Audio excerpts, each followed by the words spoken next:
When we worship, जब हम आराधना करते हैं,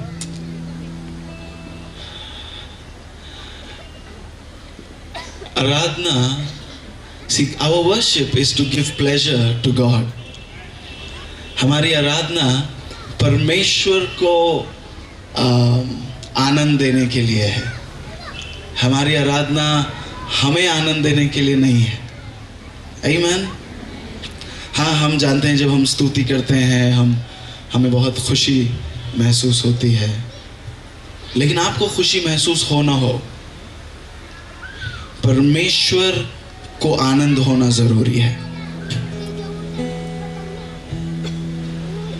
जितने बच्चे आगे बैठे हैं, अगर आप आगे हैं तो शांत रहेंगे। हम माता पिता से निवेदन करते हैं अपने बच्चों को अपने साथ बिठाएं।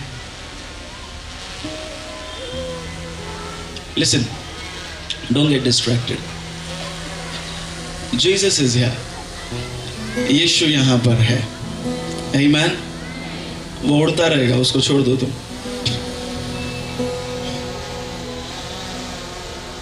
हमारी आराधना ने उसका हृदय स्पर्श करना है।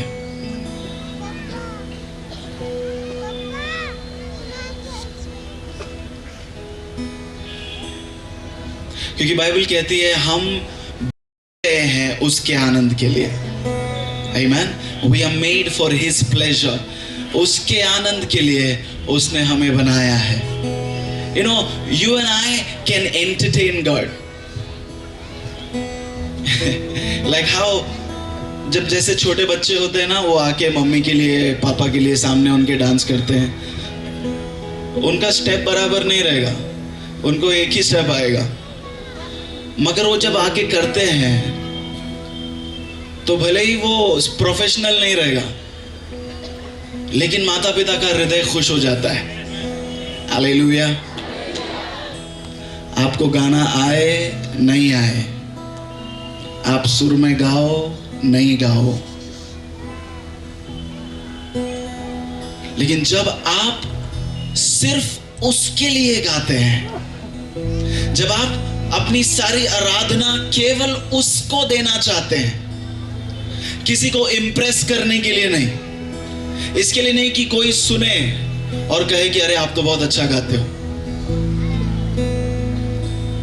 जब हमारी पूरी आराधना का लक्ष्य केवल वो है, तो वो देखता है और मुस्कुराता है।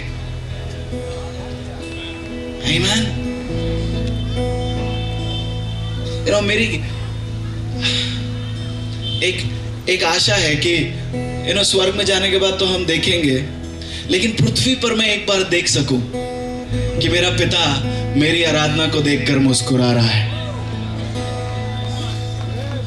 आमीन।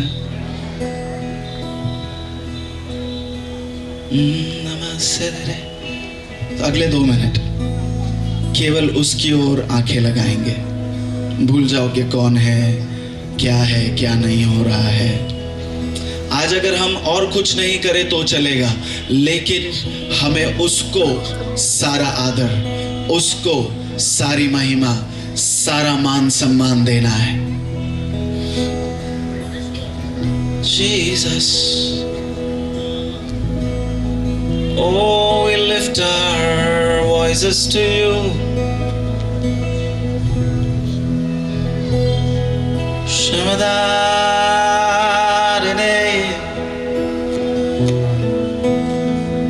Yeshua,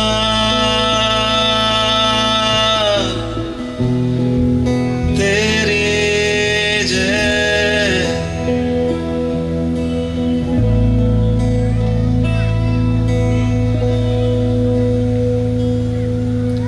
तुझा विना पवित्र आत्मा प्रार्थना येत नाही, तुझा विना माझा प्रभु आराधना होत नाही, तुझा विना पवित्र आत्मा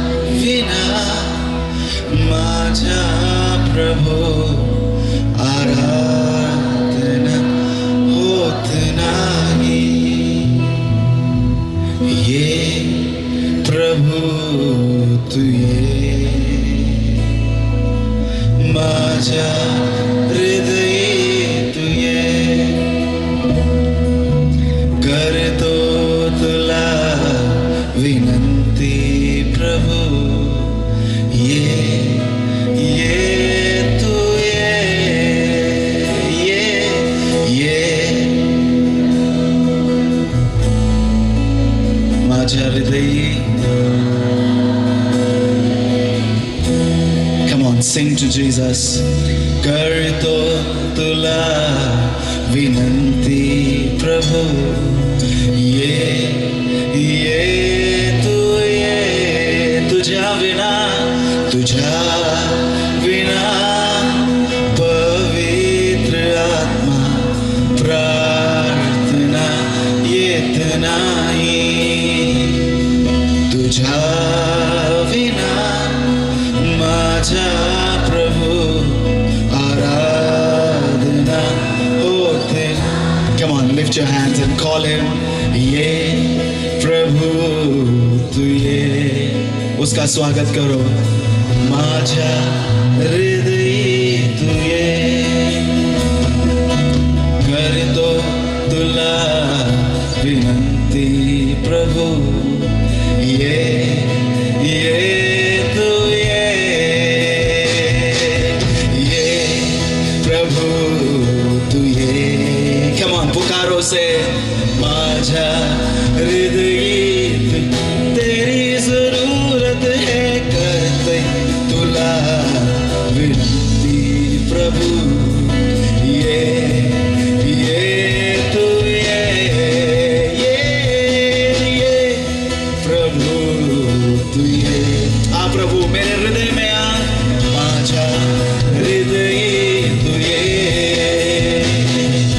करतो तुला विनंती प्रभु, ये तू ये प्रभु तू ये.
The greatest privilege we have, अगर हमारा कोई सबसे बड़ा सौभाग्य है तो ये है कि जब हम पुकारते हैं, स्वर्ग और पृथ्वी बनाने वाला परमेश्वर हमारे बीच आता है. जब हम जैसे लोग पुकारते हैं, हम जैसे अयोग्य लोग पुकारते हैं, तो वो सिद्ध परमेश्वर हमारे बीच में आता है. यू नो, भजन लिखने वाला कहता है, प्रभु जब मैं तारों को देखता हूं, जब मैं आकाश को देखता हूं, तेरे हाथों की रचना को देखता हूं, तब मैं कहता हूं कि मनुष्य क्या है जो तू उसकी सुधि लेता है. Who am I? मैं कौन हूं कि तू मेरे लिए आया? मैं कौन हूं? मेरी क्या औकात है कि तू मेरे लिए अपना इकलौता बेटा दे दिया?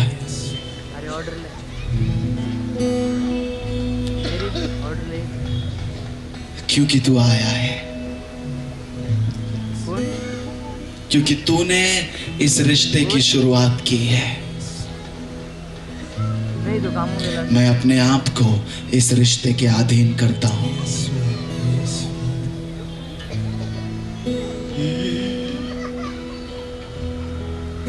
पवित्र आत्मा, आपका स्वागत है इस जगह में.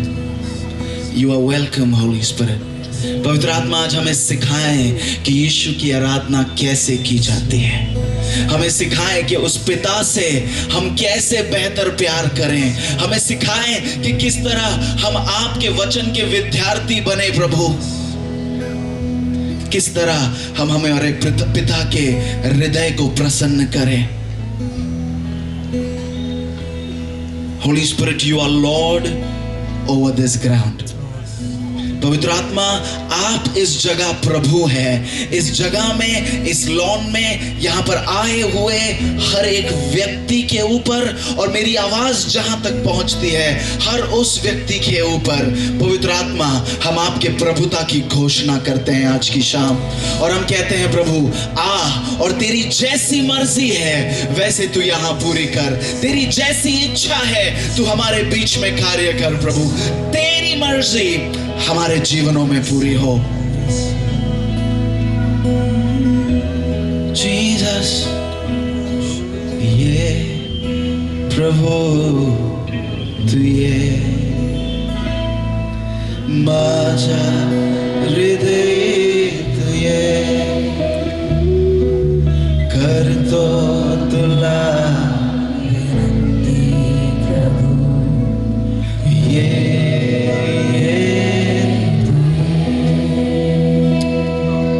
आज की शाम तेरे वचन को तू आशीषित कर, तेरे लोगों को तू आशीषित कर। हम वादा करते हैं कि सारी महिमा, सारा आदर हम तुझी को देंगे। यीशु मसीह के नाम में हमने प्रार्थना की है, और नासिक शहर ने जोर से कहा हालेलुया। हम एक बार तालियां बजाएं यीशु मसीह के लिए। कम ऑन लाउडर, बेहतर हम कर सकते हैं। आमीन। बैठ जाएं। Thank you team, thank you so much. Thank you. Thank you. Hallelujah.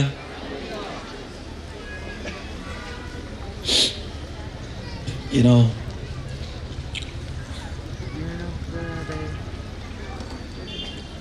Nashik शहर को किसी प्रचारक की जरूरत नहीं है। नासिक शहर को इस इवेंट की भी जरूरत नहीं है। नासिक शहर को आराधकों की जरूरत है।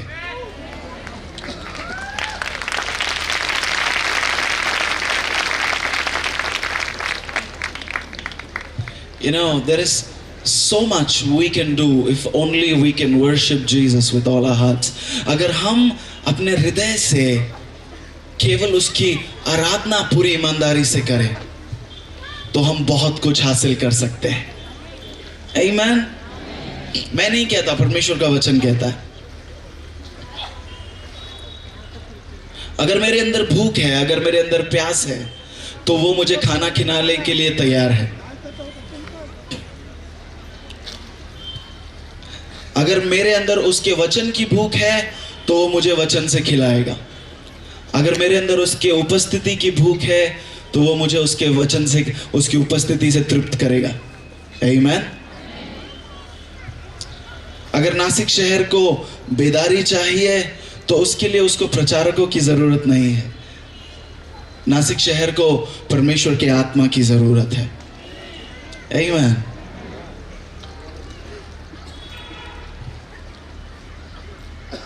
नासिक शहर को एक्चुअली परमेश्वर को इस शहर में अगर एक आराधक मिले, एक, फिर उसकी उम्र कुछ भी क्यों ना हो, और 90 साल के हो या 9 साल के हो, लेकिन अगर एक आराधक मिले जो कहे प्रभु तू बाकी कुछ कर ना कर, तू आके हमसे मुलाकात कर। Hallelujah. See, I'll tell you a secret. Can I tell you a secret? एक राज की बात बताऊं आपको। जब बाइबल कहती है कि परमेश्वर यीशु मसीह आज कल सर्वदा एक सा है, बदलता नहीं है, तो वो सच कहती है। आप बोलेंगे ब्रदर ये तो मेरे को मालूम है। हमें बहुत सारी चीजें पता होती है मगर हम भूल जाते कभी कभी, तो मैं खाली याद दिलाने आया हूं आज।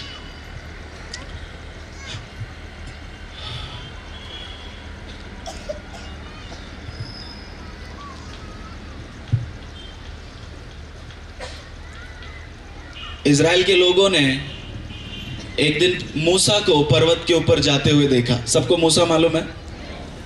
कितने लोग को नहीं मालूम है? हाथ दिखाओ। ऐसा नहीं मालूम है तो सजा नहीं मिलेगा, नहीं मालूम है तो नहीं मालूम है, तो सबको मालूम है। चलो अच्छा है। तो परमेश्वर के लोगों ने, इजराइल के राष्ट्र के लोगों ने एक दिन मूसा को पर्वत पर जाते हुए देखा। क्यों? क्योंकि परमेश्वर ने उसको पर्वत के ऊपर बुलाया था कि परमेश्वर उससे बातें करे। परमेश्वर मूसा को सिखाए कि किस तरह इजराइल को संभाले, एक पूरे देश की अगुवाई करे। मूसा पूरी दुनिया के सबसे बड़े कलीसिया का पास्टर था। उसको किसी ने पास्टर बनाया नहीं था, उसके ऊपर जिम्मेदारी थोपी गई थी। वो नहीं चाहता था पास्टर बनना। परमेश्वर को बहुत बोला उसने, प्रभु नहीं बनने का मेरे को। प्रभु बोला नहीं, तेरे को ही जाना है। बहुत सारे जगह प्रभु हमको ऐसे ढकेलता है जहां हमको नहीं जाना है, क्योंकि उसको पता है कि काम के लिए हम ही तैयार हैं। हालेलुया। अगर परमेश्वर ने आपको कहीं ढकेला है, आपको लगता है आपको वहां नहीं जाना है, तो याद रखो आप तैयार हो। आपको नहीं मालूम है, नहीं फर्क पड़ता है, उसको मालूम है। आमीन। देखा, वो यही तो प्रॉब्लम है कि हमको उधर नहीं जाना है जिधर प्रभु हमको भेजता है। हमको उधर जाना है जिधर हमको जाने को अच्छा लगता है। सबको ये बंदा याद है ना, क्या नाम है उसका, वो बोट छोड़ के गया था, क्या नाम है? अच्छे लोग इधर के। उसको परमेश्वर ने बोला निनवे को जा, तो वो किधर गया?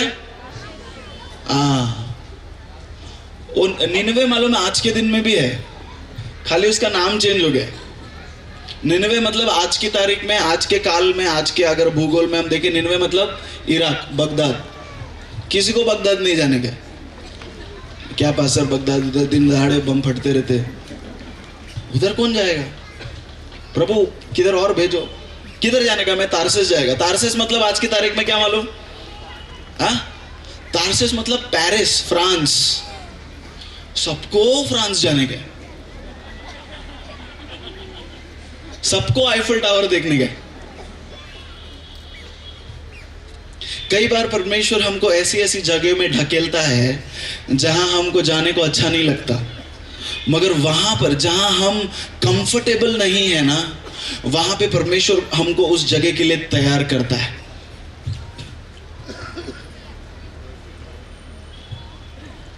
अभी नहीं समझोगे आप, शाम तक समझ जाओगे। तो परमेश्वर ने मूसा को पहाड़ के ऊपर भेजा। मूसा पहाड़ के ऊपर गया। बाइबल कहती है इजराइल के लोग अपने अपने तंबू के बाहर खड़े रह के देख रहे, और उन्होंने क्या देखा? परमेश्वर का उपस्थिति जब वो पर्वत के ऊपर उतरा तो बिजली के समान उतरा। एक बिजली कड़का, पूरे पर्वत में आग लग गया, धुआं धुआं हो गया, किसी को कुछ दिखाई नहीं दे रहा। बाइबल कहती है उन लोग परमेश्वर का उपस्थिति को देख के डर गए। आमीन। वो परमेश्वर फिर बोलता है उनको, ठीक है तुम लोग ऐसे डर गए,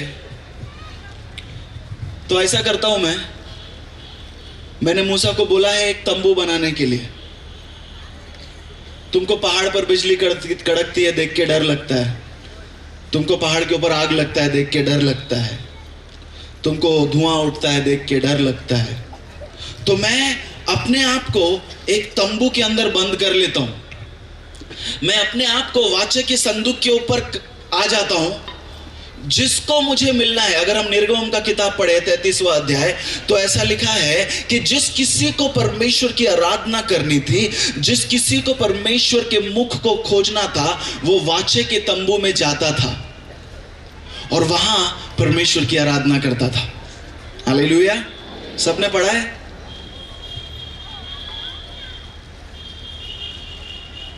लेकिन कुछ दिनों के बाद क्या हुआ पता है? इजराइल के लोग फिर से मूसा को बोलते, मूसा तू जा, हम नहीं आएंगे, हमको बहुत डर लगता है, तू जा, तू सुन के यार, हम नहीं सुनेंगे। तो बाइबल कहती है पूरा इजराइल के लोग क्या करते थे? परमेश्वर का जो जो जो तंबू था, उसके चारों ओर इजराइल का लोगों का तंबू था, बीच में ऐसा परमेश्वर का तंबू था और सब लोग अपने अपने तंबू के बाहर, अपने अपने घर के दरवाजे के बाहर खड़े रहते थे। मूसा अकेला परमेश्वर के तंबू के अंदर जाता था। सबने देखा, सब लोगों ने देखा। अकेला जाता था, अकेला आराधना करता था और वापस आ जाता था। फिर परमेश्वर ने कहा चलो, तुमको तंबू के अंदर आने को डर लगता है, पता नहीं तंबू के अंदर क्या होगा, कैसे होगा, अंदर आग लगेगा क्या नहीं लगेगा। फिर वो परमेश्वर कहता है आपके और मेरी सुविधा के लिए मैं ऐसा करता हूं कि मैं मेरे बेटे को तुम्हारे जैसे स्वरूप में ही भेजता हूं।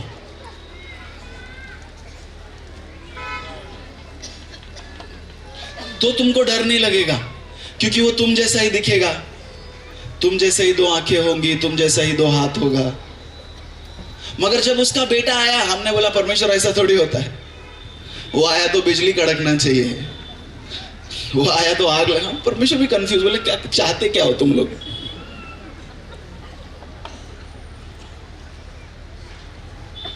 बात यह है कि अगर वो वही परमेश्वर है जो आज कल और सर्वदा एक सा है, बदलता नहीं है, उसने आपके और मेरे लिए, ताकि हम उसके रिश्ते के करीब आए, कितना बलिदान दिया। हमको लगता है कि यीशु मसीह का सबसे बड़ा बलिदान क्रूस पर हुआ जब यीशु मसीह मर गया, है कि नहीं? लेकिन वो बलिदान का शुरुआत उधर नहीं हुआ था। वो बलिदान का शुरुआत गेत्सेमनी के बगीचे में भी नहीं हुआ था, जहां उसका पसीना खून बन के टपक रहा था। वो बलिदान का शुरुआत तब हुआ था जब वो परमेश्वर, जिसके विषय में बाइबल कहती है जो सारे ब्रह्मांड में समा नहीं सकता, उसने अपने आप को एक तंबू में हमारे लिए बंद कर लिया।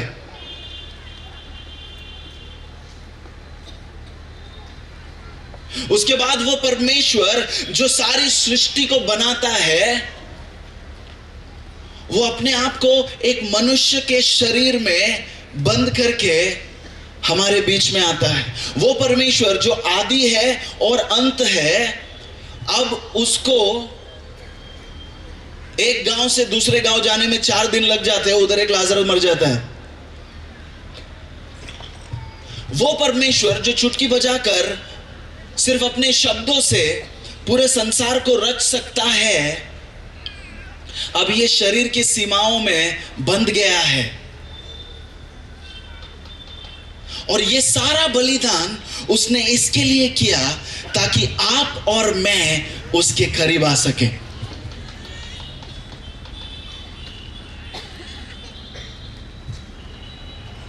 शायद आप लोगों ने ठीक से सुना नहीं। उसने ये बलिदान इसलिए किया ताकि हम उसके करीब आ सके, उसको जान सके, उसके प्यार में पड़ जाए और वो अपने आप को हमें दिखा सके। आमीन, आमीन। लिसन टू मी।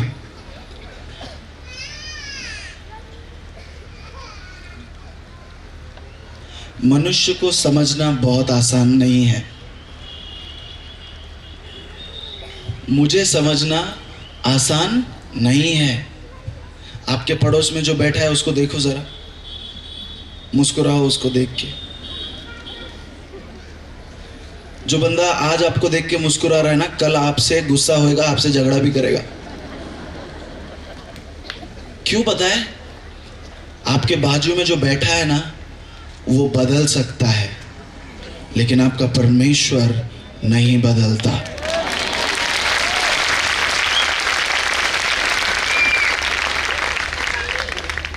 अगर वो उस समय बलिदान देने के लिए तैयार था कि आप और मैं उसके करीब आए, तो आज भी वो तैयार है।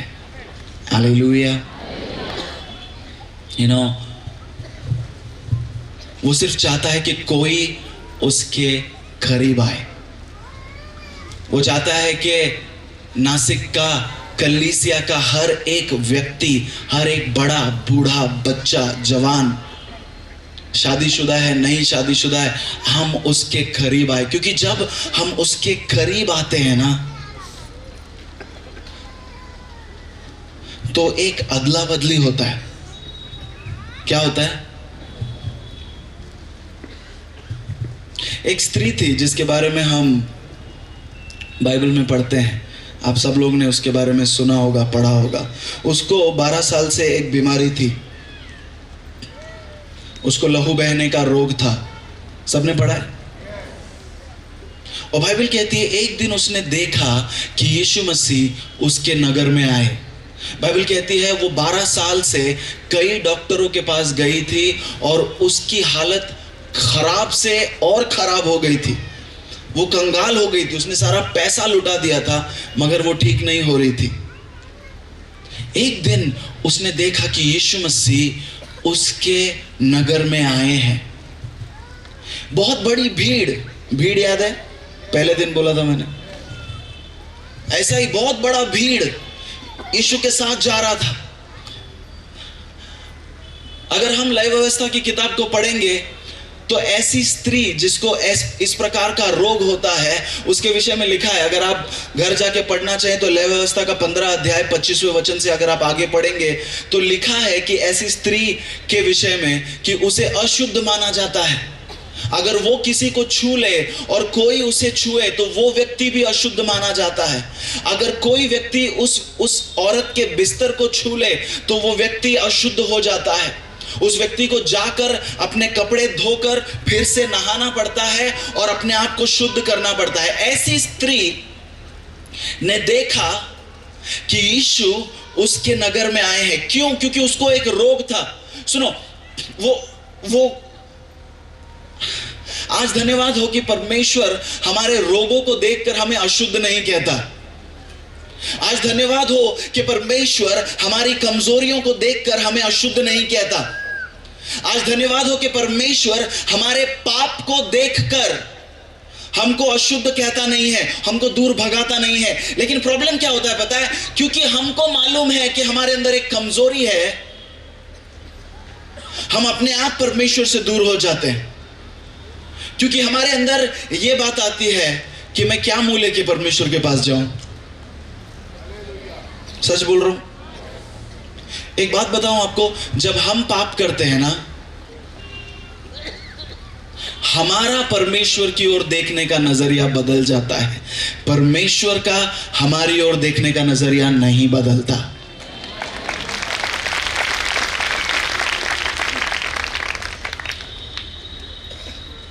जब हम किसी से नाराज हो जाते हैं हम उसको देखते नहीं। उसी व्यक्ति से दूसरे दिन सुबह हमको चॉकलेट मिलता है तो हम बहुत खुशी से उसके पास जाते हैं। क्यों? क्योंकि हालातों को देखकर बदलना हमारा फितरत में है। मगर परमेश्वर वैसा नहीं है। याद रखो, हम उस परमेश्वर की बात कर रहे हैं जो आज, कल और सर्वदा एक सा है। वो स्त्री जिसको सबने कहा ये अशुद्ध है,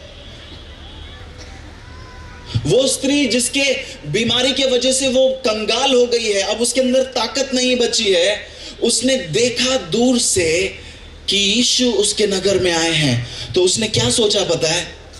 भले ही सब लोग मुझसे कहते हैं कि मैं अशुद्ध हूं, भले ही सब मुझसे कहते हैं कि तू मुझसे दूर रह, क्योंकि अगर तू मेरे करीब आएगी, अगर तूने मुझको छू लिया या मैंने गलती से तुझको छू लिया तो मुझे जाके नहाना पड़ेगा, मुझे कपड़े बदलने पड़ेंगे, मुझे शुद्ध होना पड़ेगा, मुझे मंदिर में जाना पड़ेगा, मुझे जाके कोई अर्पण देना पड़ेगा, उसके बाद मैं शुद्ध होऊंगा। तू मुझसे दूर रह। क्यों? क्योंकि तू अशुद्ध है। क्यों? क्योंकि तेरे अंदर बीमारी है। कल्पना करो, आज आप कलीसिया आओ, आज आप परमेश्वर के घर में आओ और पास्टर आपसे कहते हैं नहीं नहीं सुनो, तुम झूठ बोला, उधर बाहर खड़े रहो, हाथ ऊपर, घुटने के ऊपर।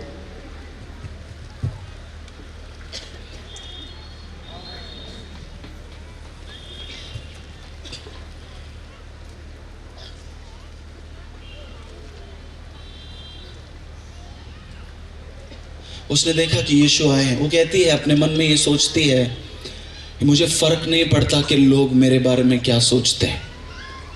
मुझको फर्क नहीं पड़ता कि मेरे छूने से वो आदमी अशुद्ध होगा कि नहीं होगा, लेकिन अगर जो मैंने सुना है वो सही है, अगर जो मैंने सुना है वो सही है कि ये व्यक्ति किसी पर हाथ रखता है और उसकी बीमारी चंगी हो जाती है, ये व्यक्ति एक अपवित्र महिला को मिलता है, उसके पापों को क्षमा करता है, उसके जीवन को बदलता है, ये व्यक्ति के छूने से अगर इतना सब कुछ हो जाता है तो मैं उससे मिलना नहीं चाहती, मैं उससे बात करना नहीं चाहती, मैं सिर्फ उसके कपड़े के छोर को छूना चाहती हूं, क्योंकि मुझको पता है अगर मैं उसको छू लूंगी तो मैं चंगी हो जाऊंगी। सुनो सुनो सुनो सुनो सुनो, हम लोग ताली बजाने में बहुत घाई करते। सुनो सुनो सुनो,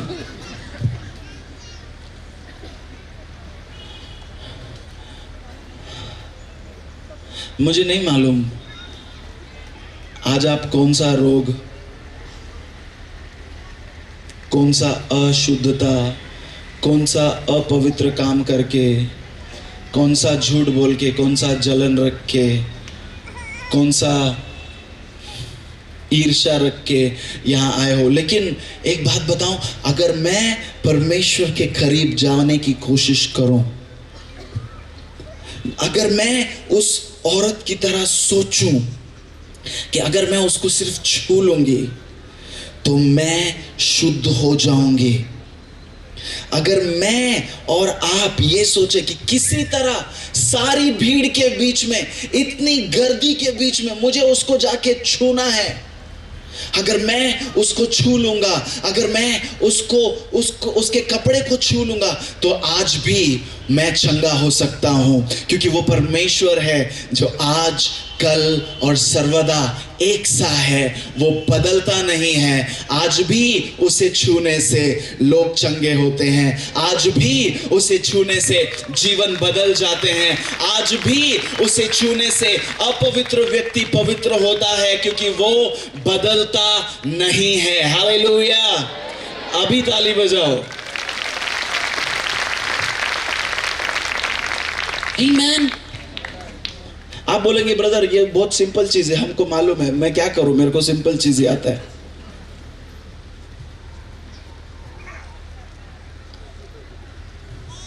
यू नो,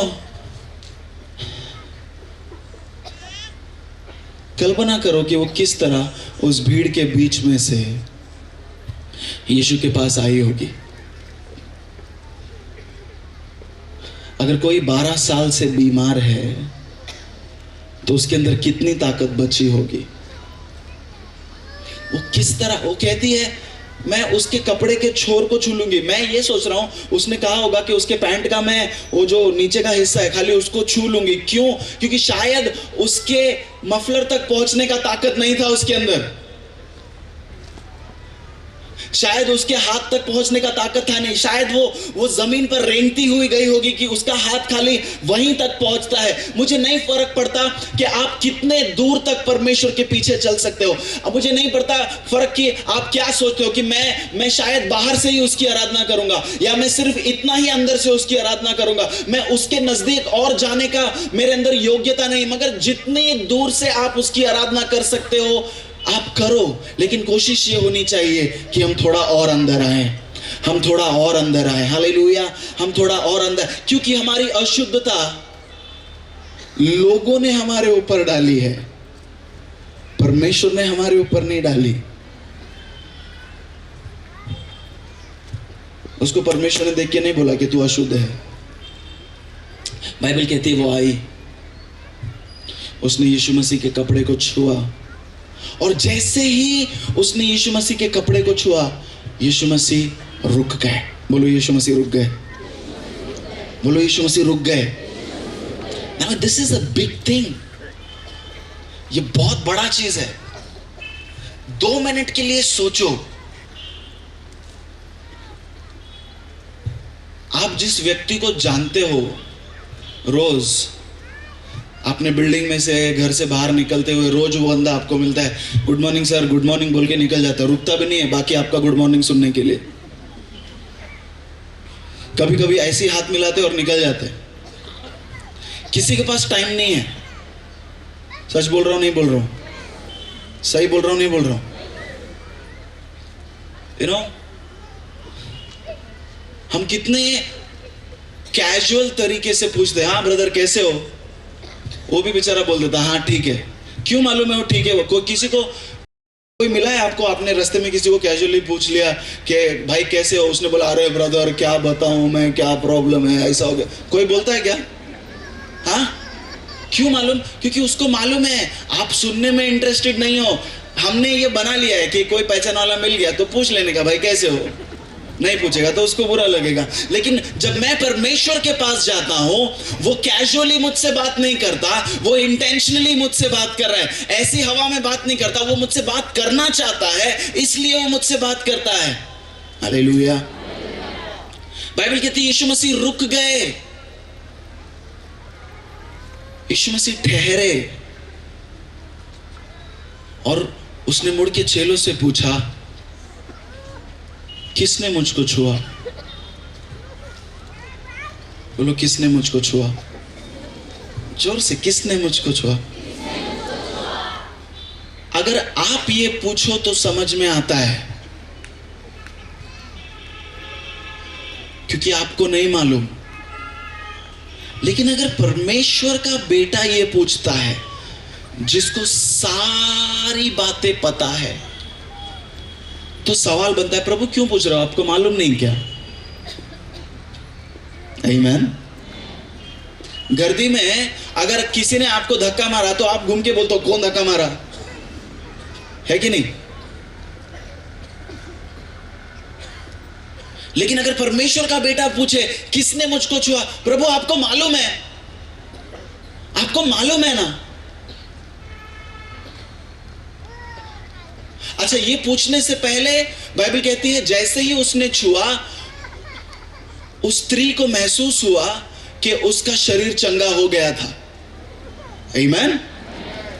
जैसे यीशु मसीह ने पूछा क्या हुआ, किसने मुझे छुआ, चेलों ने पूछा प्रभु इतने सारे लोग धक्का मार रहे हो, आप क्या बोल रहे हो, किसने धक्का मारा, किसने छुआ? यीशु मसीह ने कहा नहीं नहीं नहीं नहीं, मुझे महसूस हुआ है, मेरे अंदर से सामर्थ निकला है, इसके लिए मैं पूछ रहा हूं किसने मुझको छुआ। तब बाइबल कहती है, अगर हम मार्कुस का 5वां 6वां अध्याय पढ़े तो उसमें लिखा है तब बाइबल कहती है वो डरती हुई कांपती हुई उठी, क्योंकि उसको पता था उसके अंदर क्या हुआ है। और कहती है मैंने, ऐसा नहीं है कि परमेश्वर को नहीं मालूम कि आपने उसको छुआ है, ऐसा नहीं है कि परमेश्वर को नहीं मालूम कि किसने उसे छुआ है, लेकिन परमेश्वर देखना चाहता है कि क्या मैं सिर्फ चुपके से उसको छूकर आशीष लेकर वापस चला जाना चाहता हूं, या मैं खड़े रहकर एक गवाह भी बनना चाहता हूं कि हाँ मैंने तुझको छुआ, तुझ में से सामर्थ निकली, मैं चंगा हुआ, मेरे जीवन में परिवर्तन आया, मैं हूं जिसने तुझको छुआ है। आमीन। See, when I come close to God, जब मैं परमेश्वर के करीब आता हूं, ऐसा हो नहीं सकता मेरा जीवन नहीं बदले।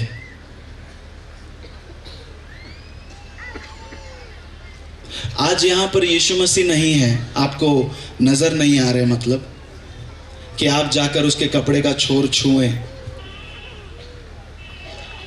लेकिन हमारे स्वर्गीय पिता का दिल यहां पर है। आमीन। See, the heart of the Father is this. पिता का दिल ये है। जब यीशु मसीह ने कहा कि बच्चों को मेरे पास आने दो और उन्हें रोको मत, वो बड़े बच्चों के लिए भी बोल रहा था। आप लोग बहुत शांत बैठे आज, समझ में आ रहा है नहीं आ रहा है? आ रहा है ना? हाँ नहीं बोलो, कुछ तो बोलो ऐसा। उसने कहा जब तक कोई इस बच्चे के समान मेरे पास नहीं आता, वो मेरे राज्य का हिस्सा नहीं हो सकता। कहता है बच्चों को मेरे पास आने दो। चेले बोल रहे थे ए जाओ इधर से, तुम लोग बहुत आवाज कर रहे हो। उसने कहा नहीं नहीं आने दो आने दो आने दो आने दो आने दो, तुम उसके अंदर कितना भी आवाज मस्ती रहने दो, लेकिन उसको आने दो। उसके अंदर कितना भी कमजोरी रहने दो, लेकिन उसको आने दो। वो ब्रदर के अंदर कितना भी झूठ रहने दो, लेकिन उसको आने दो। हाँ भाई, तुम बाहर भरे ही बैठ के आप तुम कुछ कर रहे थे जो किसी और ने देखा नहीं, मगर तुम आने दो। क्योंकि जब हम उसके करीब जाते हैं, उसके करीबी में हम बदलते हैं। आमीन, आमीन।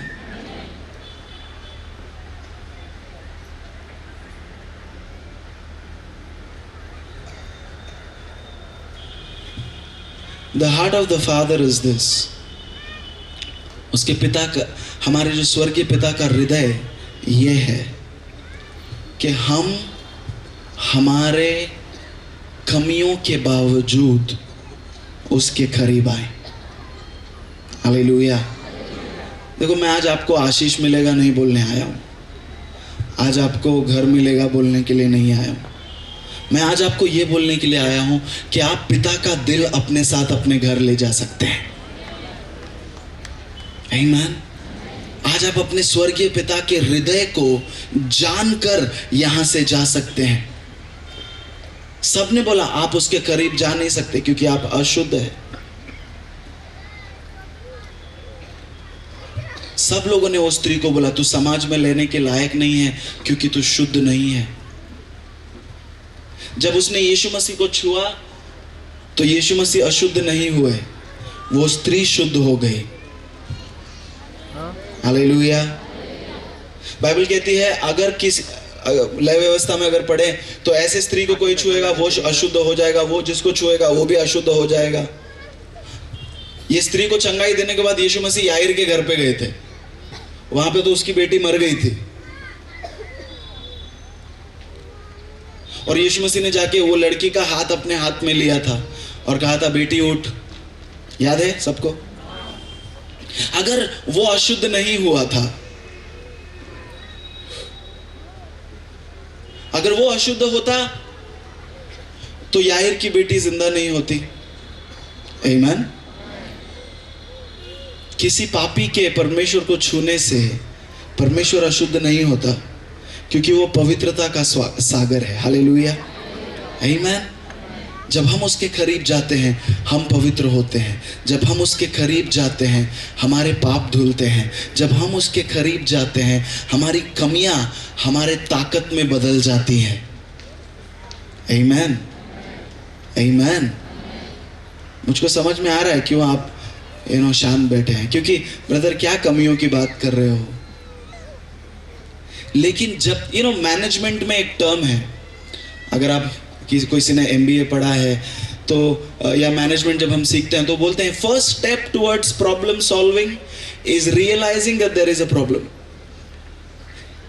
कि पहला कदम किसी भी समस्या को हल करने के लिए यह है कि हमें मानना पड़ेगा कि समस्या है।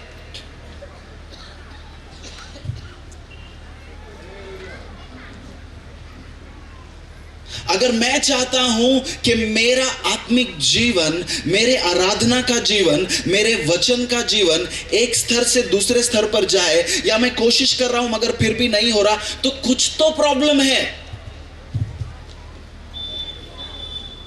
नहीं है? ईमानदारी से। और अगर मैं परमेश्वर को जाके बोलूं प्रभु मुझको नहीं मालूम क्या प्रॉब्लम है, जरा दिखाओ मुझको, तो वो दिखाएगा। अगर मालूम है तो जाकर बोलो प्रभु ये प्रॉब्लम है। जैसे उस स्त्री ने बोला था जो यीशु मसीह को कुएं पर मिली। जब यीशु मसीह ने बोला जा अपने पति को लेकर आ, वो कहती है मेरा पति नहीं है। उसमें हिम्मत थी सच बोलने की। यीशु मसीह ने कहा तू सही बोल रही है, तेरे पहले 5 पति हो चुके हैं, तू अभी जिसके साथ रह रही है वो तेरा पति नहीं है। उसका जीवन जैसा भी हो उसके अंदर सच बोलने का हिम्मत था। आमीन।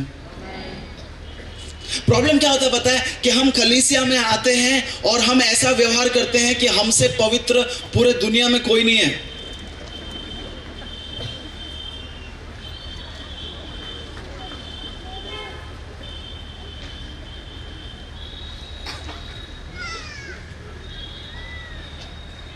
हम लोग फिल्में बनाए तो हमको ऑस्कर जरूर मिलेगा। सच्ची बोल रहा हूँ, चर्च में बहुत टैलेंट है।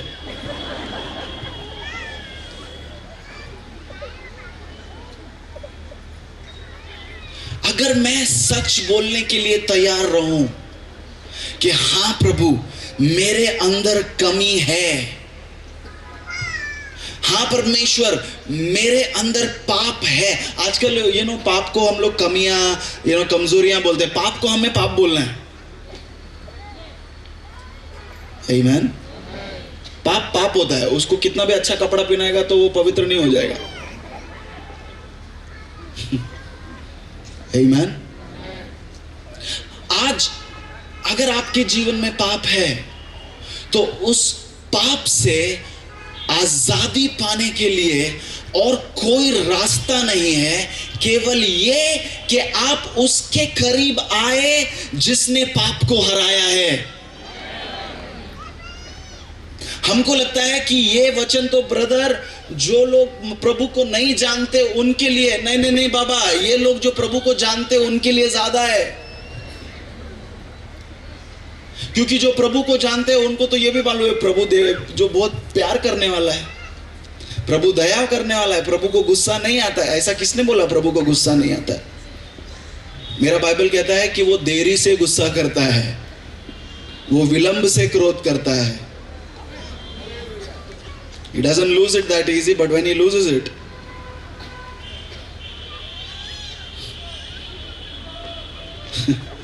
Amen.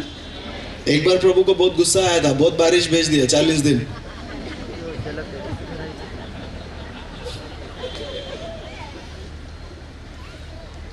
समझ में आ रहा है मैं क्या बोल रहा हूं? अगर मुझे मेरे अंदर के पाप को हराना है तो मुझे उससे दोस्ती करना होगा जिसने पहले पाप को हराया है। अगर मुझे चैंपियन क्रिकेटर बनना है तो मुझे उससे सीखना होगा जो मुझसे पहले चैंपियन रह चुका है।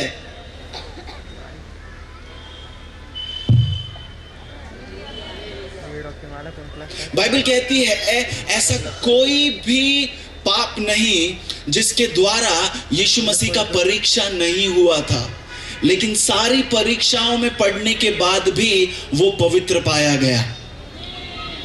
हालेलुया। तो जब हम कहते हैं प्रभु ऐसा परीक्षा तो प्रभु मेरा ही हो रहा है, किसी का नहीं, ऐसा नहीं है। आपकी जैसी परेशानियां, आपके जैसे अभिलाषाओं का सामना, आपके जैसे कमियों का सामना यीशु मसीह ने किया है, लेकिन फिर भी वो पवित्र पाया गया, फिर भी वो सिद्ध पाया गया। तो अगर ऐसा कोई है तो मुझे उसके पास जाना होगा, क्योंकि उसके करीब होने से ही, उसके कपड़े के छोर को छूने से ही मैं अपने पाप से आजादी पा लेता हूं, मैं अपनी कमजोरी से आजादी पा लेता हूं। प्रॉब्लम क्या है पता है? हम पाप छुपाने में एक्सपर्ट हो गए। ये सूट देख के टेंशन मत लो, ये सूट के अंदर कितना गंदा है आपको मालूम नहीं। ऐसा कोई प्रचारक बोलता नहीं है, लेकिन जरूरी है बोलना। जो इधर स्टेज पे खड़ा रहता है दूध का धुला हुआ नहीं है।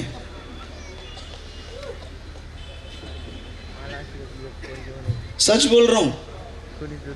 प्रॉब्लम क्या है पता है? हमने सीख लिया है कि टेबल के ऊपर गंदा हो गया है, अभी उसको क्लीन करने का ना टाइम है हमारे पास, ना उसको क्लीन करने का हमारे अंदर पेशेंस है, धीरज है। क्या करें? अच्छा टेबल कवर डालो उसके ऊपर।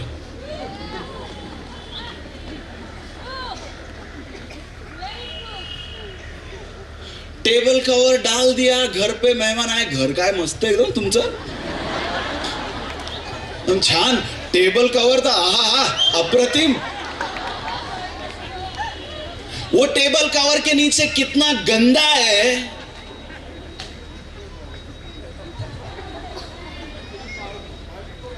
वो जिस तरफ गंदा है उस तरफ मेहमान को बैठने नहीं, इतना बस है।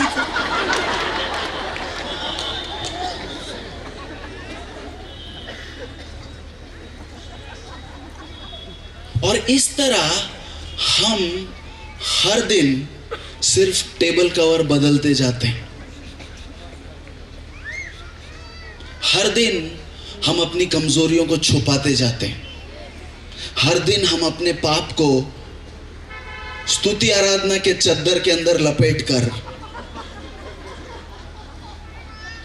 हर दिन हम अपने झूठ को प्रेज द लॉर्ड ब्रदर। आप लोग हंस रहे हैं मगर मैं जानता हूं आपको पता है मैं सच बोल रहा हूं। और अगर कलीसिया मुझे इस साइकिल से बाहर निकलना है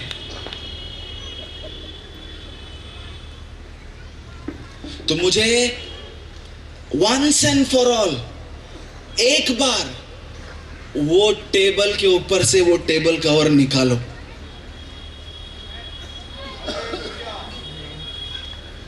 पुराने करार में एक घटना घटी थी जब इसहाक लबान से भाग रहा था। पढ़ा है ना, पुराना बोलेंगे पुराना करार बहुत पुराना है, बहुत दिनों के देखा नहीं।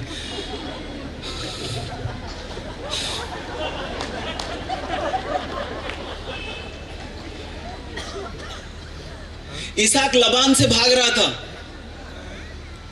बाइबल कहती है जब वो वहां से भाग रहा था तो उसकी पत्नी ने लबान की जितनी मूर्तियां थी वो भी छुपा ली। वो सब लेकर भाग रहे थे। लबान आया, बोला मेरा मूर्ति किधर है? बोलता है अगर मेरे पास रहेगा तो तू जो बोले मैं हार जाएगा, तू जैसा बोलेगा वैसा। तो उसकी बेटी ने क्या किया, वो सब कुछ एक कुर्सी के नीचे डाल के वो उसके ऊपर बैठ गई। सबको पता है, याद है कि नहीं है? और जब उसका पिता घर में आया, उसने कहा मुझको तेरा रूम चेक करना है। बोलती इधर कुछ नहीं है। बोलती तू उठ। वो क्या कहा उसने, मैं उठ नहीं सकती क्योंकि अब मैं जो हूं मेरा लहू बहने का समय है, ऐसा उसने कहा। She said it's time for my cycles and that's why I cannot get up। वो कहती है मैं इस समय में हूं जब मेरा लहू बह रहा है, मेरा मंथली साइकिल चल रहा है और मैं उठ नहीं सकती। कलीसिया यही कर रही है। हम एक साइकिल में फंसे हुए हैं, पाप के कवर चढ़ाए जा रहे हैं, टेबल कवर डाल रहे हैं, हालेलुया बोल रहे हैं, प्रभु की स्तुति बोल रहे हैं, लेकिन एक बार वो गंदगी दिखाने के लिए तैयार नहीं। और क्योंकि हम दिखाने के लिए तैयार नहीं है, कलीसिया बैठी हुई है, उठ के खड़ी नहीं हो पा रही। आपको अच्छा नहीं लगेगा मैं जो बोल रहा हूं, मगर जब तक हम ये नहीं करेंगे कलीसिया, हम वो दुल्हन नहीं बनेंगे जिसके लिए यीशु मसीह आ रहा है। We stuck in a cycle। हम हमारे पाप से, वो क्या बोलते मराठी में, क्या तुझा माझा जमेना तुझ्या विना कर्मेना।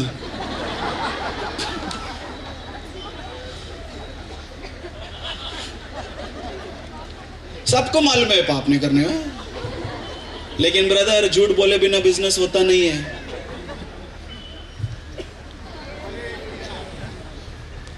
See, I'm not here to entertain you today.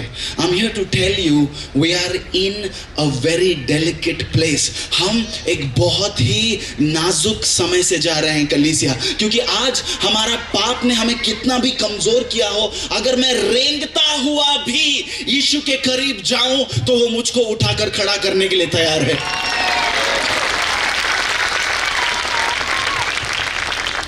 क्योंकि वो आज कल सर्वदा एक सा है, बदलता नहीं है।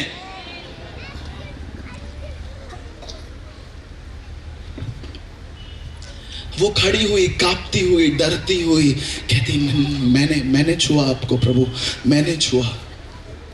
प्लीज, आपको पता है क्यों वो कांप रही थी? अगर इसने भी बोल दिया मैं अशुद्ध हो गया तेरे वजह से, तो सब मुझको दाने मारेंगे। तेरा चंगाई इतना जरूरी था, तूने प्रभु को अशुद्ध कर दिया। हम हमारे पाप से डरते भी हैं, हमको हमारे पाप से शर्म भी आती है।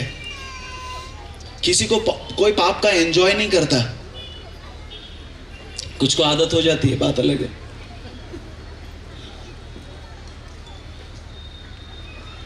You know, Bible says sin has its momentary pleasure। पाप का एक थोड़े समय का मजा होता है। मजे में और आनंद में फर्क है। Amen. Sin has momentary pleasure, but eventually it leads to death. पाप जो है उसका एक क्षण का मजा होता है, लेकिन उसके बाद वो मृत्यु तक लेकर जाता है हमको। आपको मैं एक एग्जाम्पल देता हूं। 9:30 प्रार्थना करने जा रहे हैं हम लोग। जहां कहीं आप है, अगर आप अन्य भाषा में बात कर सकते हैं तो आप बातें करना शुरू करें, क्योंकि परमेश्वर कुछ कर रहा है। एक एग्जाम्पल दे रहा हूं, उसके बाद हम प्रार्थना करेंगे। जहां पर बहुत बर्फ होती है,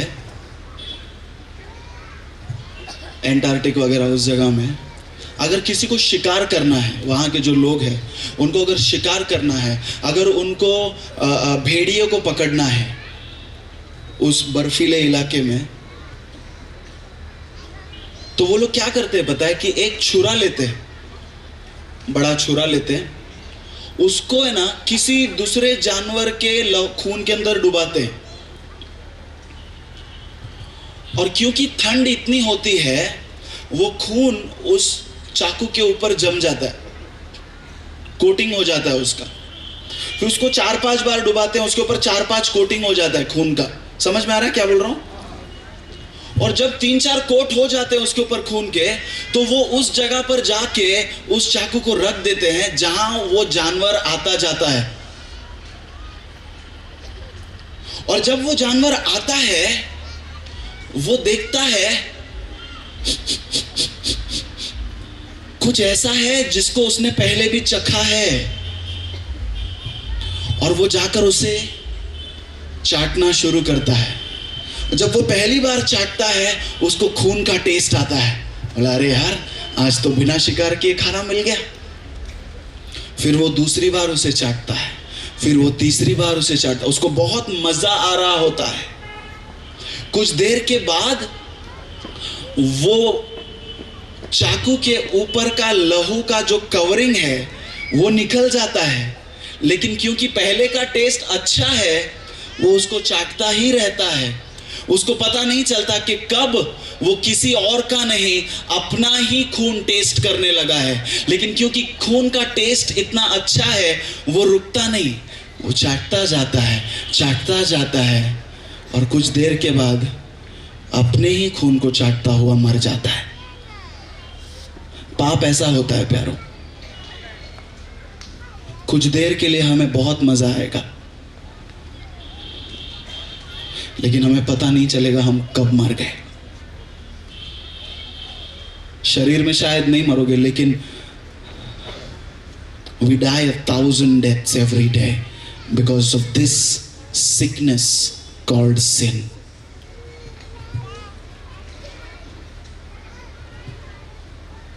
और ये पाप दुनिया में तो है ही है, कलीसिया में भी बहुत है। मगर धन्यवाद हो कि यीशु मसीह ने कहा कि मैं अपनी दुल्हन को तैयार करता हूं। मैं एक ऐसी दुल्हन को लेने आ रहा हूं जिसमें ना कोई दाग है, न धब्बा है, न कोई झुर्रियां है। हालेलुया। लेकिन अगर दुल्हन को सुंदर होना है तो उसे अपने आप को उसके हवाले करना होगा जो उसे सुंदर बना सकता है। हालेलुया। किसी दुल्हन को देखा है कि घर में ब्यूटिशियन आई है और वो बोलती नहीं नहीं नहीं मेरे को दूर जाना है? नहीं, क्योंकि उसको पता है मैं जितना इसके पास शांति से बैठूंगी उतना ये पार्लर वाली मेरे को और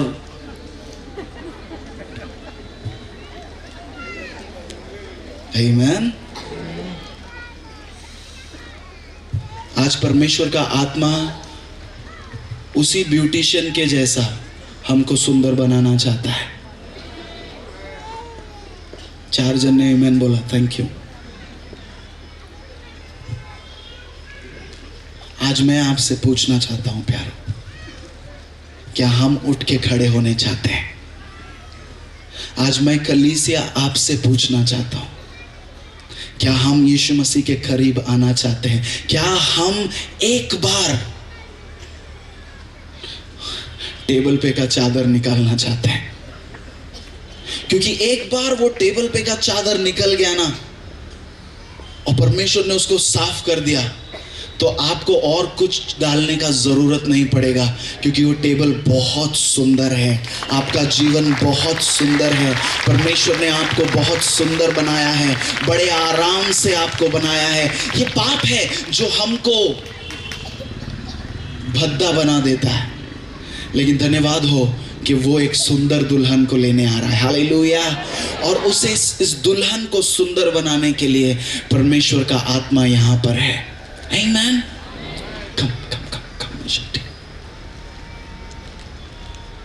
और तो आज मैं आपसे हाथ जोड़ के एक विनती करना चाहता हूं।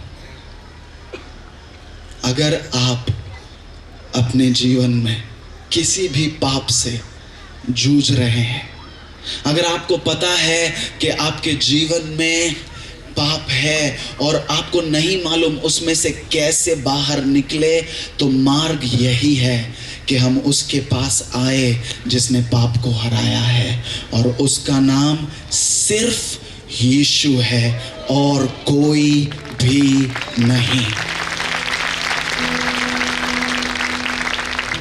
Nobody can deliver mankind from its sin. कोई भी मनुष्य को उसके पाप से छुटकारा नहीं दे सकता, केवल यीशु।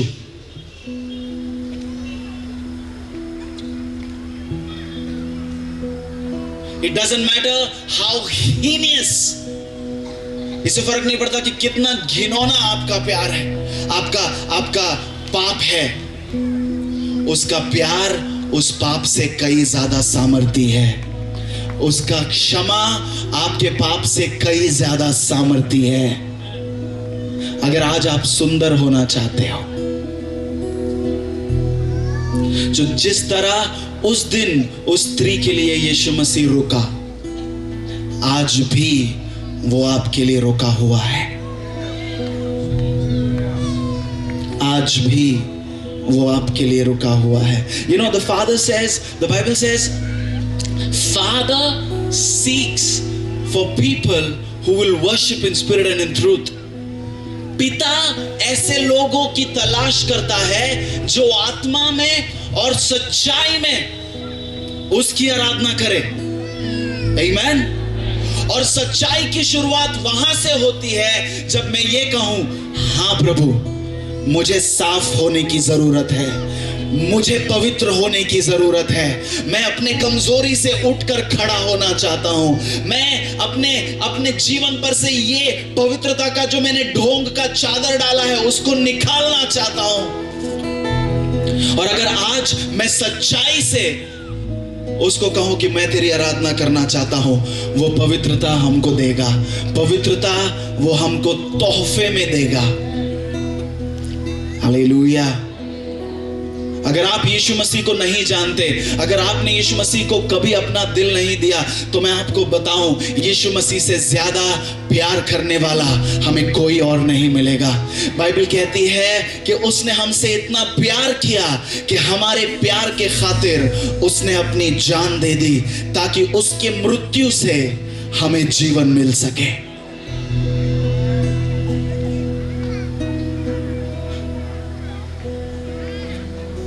So I want to ask you today, is there anybody who wants to repent? क्या यहां आज कोई है जो पश्चाताप करना चाहता है?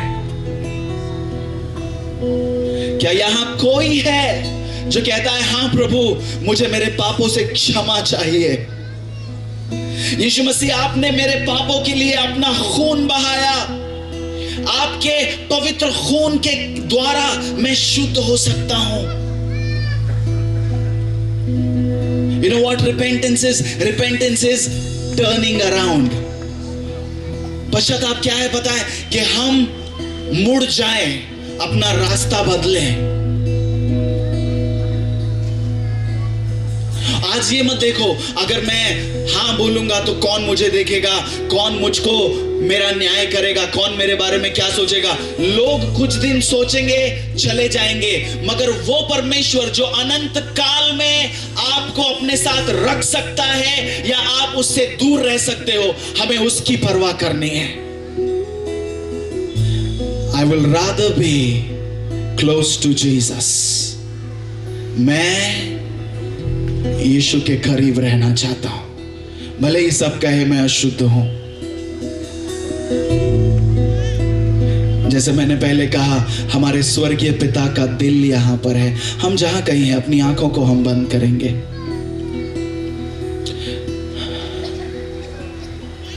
और अगर आप ये कहते हो कि हाँ प्रभु, आज मैं पश्चाताप करना चाहता हूं, आज मैं अपने नए जीवन की शुरुआत करना चाहता हूं, आज मैं अपने जीवन को पूरी तरह शुद्ध करके यहां से वापस जाना चाहता हूं परमेश्वर। मैं कांपता हुआ, रेंगता हुआ आया था मेरे पाप के कारण, मेरे कमजोरी के कारण, मगर मैं खड़ा होकर यहां से वापस जाना चाहता हूं प्रभु। इससे फर्क नहीं पड़ता आप नए हैं, पुराने हैं, पास्टर हैं, लीडर हैं, मेंबर हैं।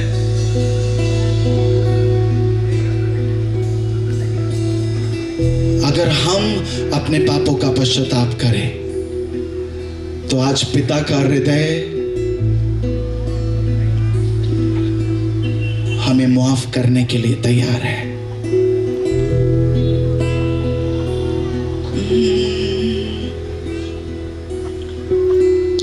क्योंकि प्रभु, मैं अपने जीवन से किसी मनुष्य को नहीं, तुझे खुश करना चाहता हूं। And I want to please you, Jesus. Oh, na de Yeshua.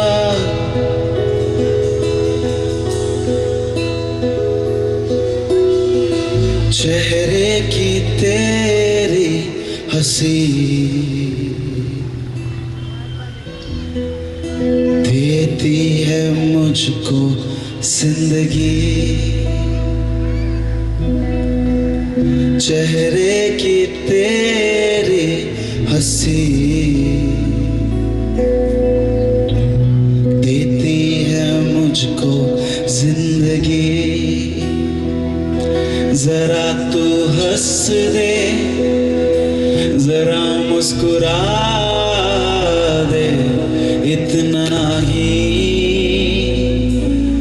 काफी है। जरा तू हंस दे, जरा मुस्कुरा दे, इतना ही काफी है।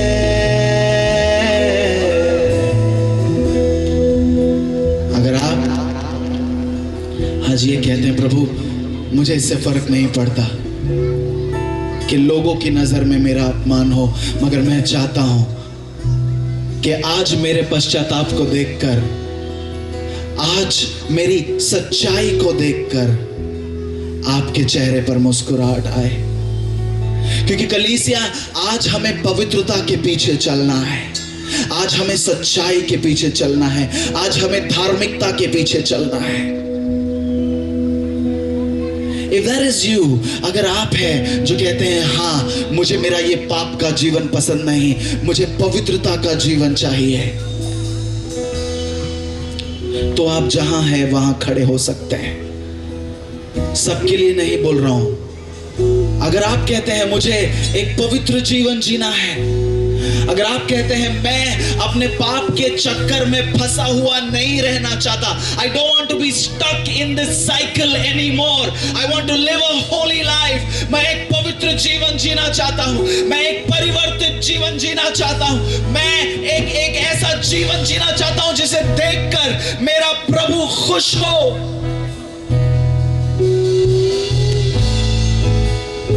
तो उसके लिए आपको परमेश्वर के करीब आना पड़ेगा, यीशु के करीब आना पड़ेगा, उसके हृदय को छूना होगा। आज उसके कपड़ों को नहीं, उसके हृदय को छूना है, क्योंकि पिता का हृदय इस जगह में है।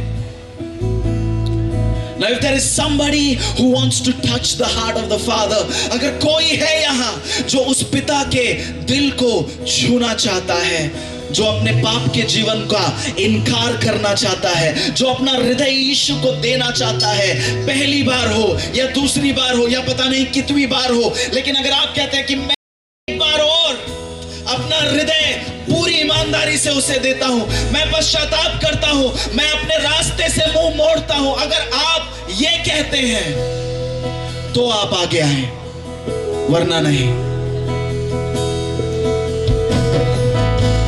God doesn't want a crowd, He wants a changed heart. परमेश्वर को भीड़ नहीं चाहिए, उसको एक परिवर्तित हृदय चाहिए। I'm giving you time.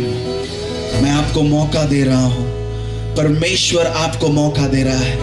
आज कहो उससे, प्रभु मुझे सुंदर बना, मेरे चेहरे पर से इन धब्बों को, इन झुर्रियों को तू निकाल। परमेश्वर तेरे पवित्र आत्मा के द्वारा तू मुझे पवित्र बना। प्रभु तेरे पवित्र लहू के द्वारा तू मुझे पवित्र बना यीशु, क्योंकि मैं उठकर खड़ा होना चाहता हूं, मैं खड़ा होना चाहता हूं। Church, it's time we stand.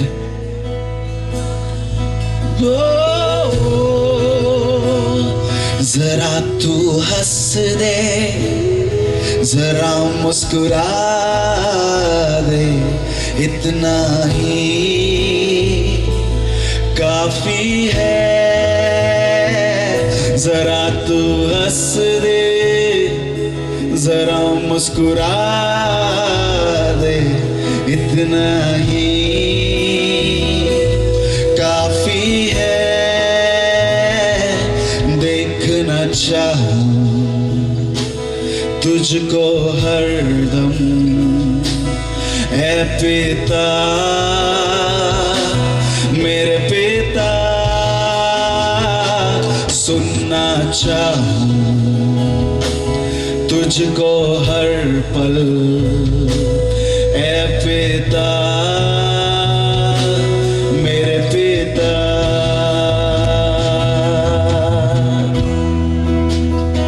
प्रभु आज हम चाहते हैं तेरे करीब आना, हम चाहते हैं तुझे सुनना। प्रभु अगर आप नहीं मुझे छुएंगे तो कौन मुझे छुएगा? अगर आप मेरे जीवन को नहीं बदलेंगे तो कौन मुझे बदलेगा? अगर आप मुझे बल नहीं देंगे, अगर आप मुझे मेरे पापों से बाहर नहीं निकालेंगे तो कौन?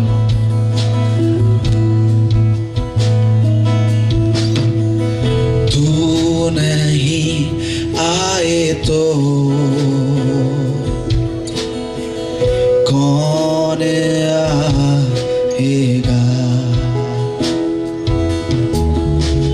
तू नहीं बोले तो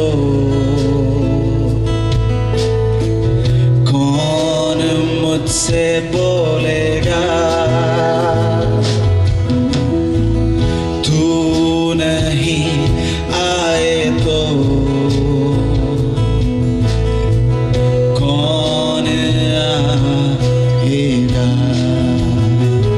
तू नहीं बोले तो, तू नहीं बोले तो कौन मुझसे बोलेगा? तू नहीं आए तो, तू नहीं आए तो यीशुआ कौन आएगा? कम ऑन, आराधना करो उसकी। तू नहीं बोले तो कौन मुझसे बोलेगा? कुछ तो बोलो ना, कुछ तो बोलो ना, कुछ तो बोलो ना, बोलो ना। Come on, somebody tell him, कुछ तो बोलो। प्रभु हमारी प्रार्थना है, हमसे बातें कर। कुछ तो बोलो ना, बोलो ना, कुछ तो बोलो ना, कुछ तो बोलो ना, कुछ तो बोलो ना, बोलो ना, कुछ तो बोलो ना, कुछ तो बोलो ना।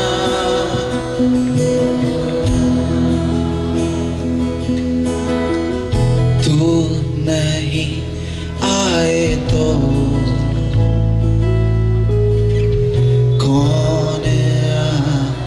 आएगा। तू नहीं बोले तो कौन मुझसे बोलेगा। तू नहीं बोल कौन आएगा, कौन आएगा। प्रभु अगर तू हमसे नहीं बोले तो, तू नहीं बोले तो कौन मुझसे। प्रभु आज तेरी कलीसिया अपने आप को तेरे अधीन करती है। हम तेरे लोग, तेरे बच्चे, मैं अपने आप को मैं तेरे अधीन करता हूं। मैं अपने हाथों को उठाकर कहता हूं प्रभु मैंने सरेंडर किया, मैंने अपने आप को तेरे अधीन किया। तू ही मुझे मेरे इस अपवित्रता से बाहर निकाल सकता है। तू ही है जो मुझे मेरे पाप के जीवन से बाहर निकाल सकता है। तू ही है जो मुझे मेरे ढोंग के जीवन से बाहर निकाल सकता है। प्रभु आज मैं कहता हूं तेरे क्षमा के बोलों को तू मुझ पर बोल, तेरे प्यार के बोलों को तू मुझ पर बोल परमेश्वर, तेरे करुणा के शब्दों को तू मुझ पर उंडेल परमेश्वर। कुछ तो बोलो ना, कुछ तो बोलो ना, कुछ तो बोलो ना, बोलो ना। अपनी आवाजों को उठाकर कुछ तो बोलो ना, कुछ तो बोलो ना, कुछ तो बोलो ना, बोलो ना। Come on everybody, worship him. कुछ तो बोलो ना, say something, बोलो ना, कुछ तो बोलो ना, बोलो ना। You know, एक दिन एक स्त्री को पकड़कर यीशु मसीह के पास लाया। सब पत्थर मार रहे थे उस पर। यीशु मसीह ने लोगों से कहा जिसने पाप नहीं किया वो उसके ऊपर पत्थर पहले मारे। सब चले गए। जब सब चले गए तो यीशु ने उससे पूछा क्या कोई नहीं है, क्या कोई नहीं है जो तेरा न्याय करता है? उसने कहा नहीं प्रभु कोई नहीं है। आज यीशु ने उससे कहा जा मैं भी तेरा न्याय नहीं करता। अगर आज आपने ईमानदारी से अपने पापों का पश्चाताप किया है, अगर आपने अपने ये आंसू ईमानदारी से उसके सामने बहाए हैं कि प्रभु हाँ मेरे इस गंदे जीवन से, मेरे पाप के जीवन से मैं आज मुंह मोड़ लेता हूं, मैं पश्चाताप करता हूं, मैं तुझसे प्यार करूंगा, मैं पवित्रता का पीछा करूंगा, मैं यीशु मसीह आपका पीछा करूंगा, तो आज वो आपसे कहता है जा मैं तेरा न्याय नहीं करता, मैं तेरा न्याय नहीं करता। कोई तुझ पर पत्थर नहीं मारेगा, कोई तुझको देखकर ये नहीं कहेगा कि तू अशुद्ध है, कि तू अपवित्र है, क्योंकि मैंने तुझसे प्यार किया है। मैंने करुणा को तेरे ऊपर उंडेला है, मैंने मेरी दया को तेरे ऊपर उंडेला है। You know the Father is smiling right now. पिता मुस्कुराता है आज आपके पश्चाताप के हृदय को देखकर।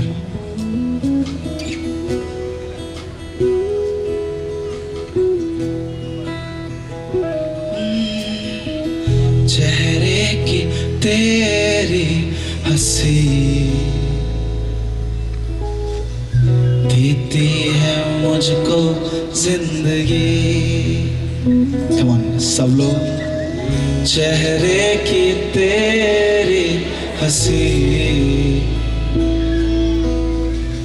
देती है मुझको जिंदगी। तुझे मुस्कुराता हुआ देखकर चेहरे की तेरी हंसी देती है मुझको जिंदगी। जरा तू हंस दे, जरा मुस्कुरा दे, इतना ही काफी है। जरा तू हंस दे, जरा मुस्कुरा दे, इतना ही काफी है। देखना चाहूं तुझको हर पल ऐ पिता, मेरे पिता, सुनना चाहूं तुझको हरदम ऐ पिता, मेरे पिता। अगर आज तक कभी आपने उसे अपना पिता कहकर नहीं पुकारा तो आज पुकारो, क्योंकि आज वो पिता आपके जीवन को हमेशा के लिए बदलने को तैयार है। वो लोग जो आगे आए हैं, जो कहते हैं हम अपने पाप से पश्चाताप करते हैं, वो लोग जो अपने पाप कबूल कर परमेश्वर की क्षमा को पाने आए हैं, हम उनसे कहेंगे, सिर्फ वही लोग अपना दाहिना हाथ, अपना राइट हैंड ऊपर उठाएंगे और हम साथ में दुआ करेंगे। कहें यीशु मसीह, जोर से यीशु मसीह, हम अंगीकार करते हैं कि हमने पाप किया है, हमने उस पाप को छुपाया भी है, लेकिन आज हम अपने आप को आपके अधीन करते हैं। हम जानते हैं केवल आप ही हमें हमारे पापों से मुक्त कर सकते हैं।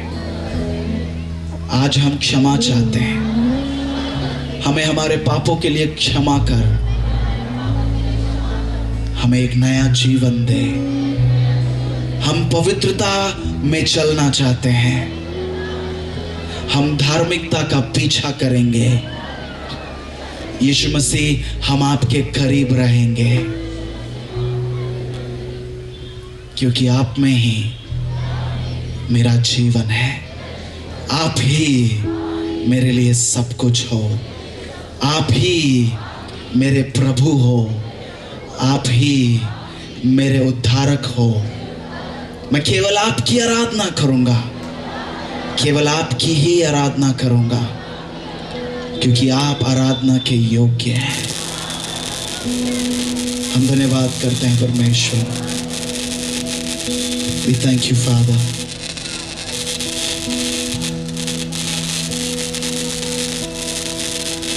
अगर आज आपने ये प्रार्थना की है तो हम विश्वास करते हैं कि परमेश्वर ने आपको क्षमा किया है। अगर आज आपने ईमानदारी से ये प्रार्थना की है तो मेरा विश्वास है कि आपका स्वर्गीय पिता स्वर्ग से आपको देखकर मुस्कुरा रहा है। आज आपके नई जिंदगी की शुरुआत है। आज से this is the first day for the rest of your life. आपकी जिंदगी की शुरुआत है। Hallelujah, hallelujah. Come on somebody clap your hands this evening. हम धन्यवाद दें परमेश्वर को उसकी दया के लिए, उसकी करुणा के लिए।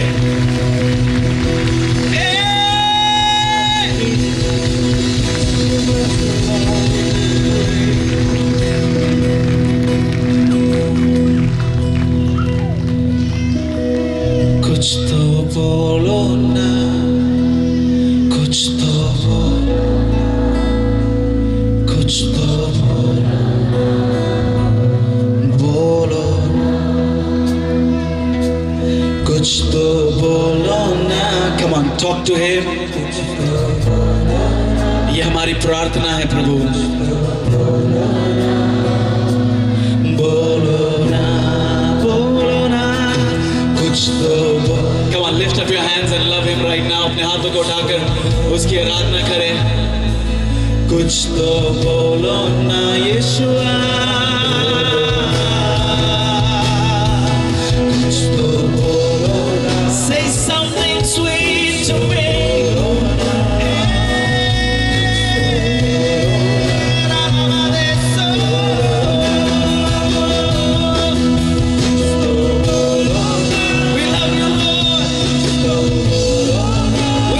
Jesus.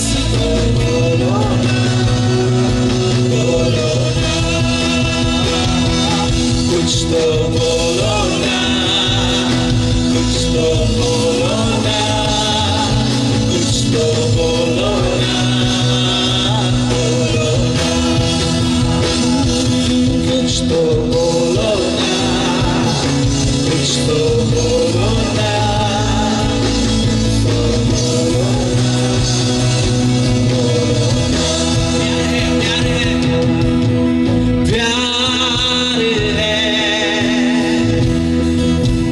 तुझसे ही प्यार है। Come on, कोई कहो उससे प्यार है तुझसे प्रभु। Come on, somebody love him right now. Lift your voice, say प्यार है तुझसे ही प्यार है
you, Jesus.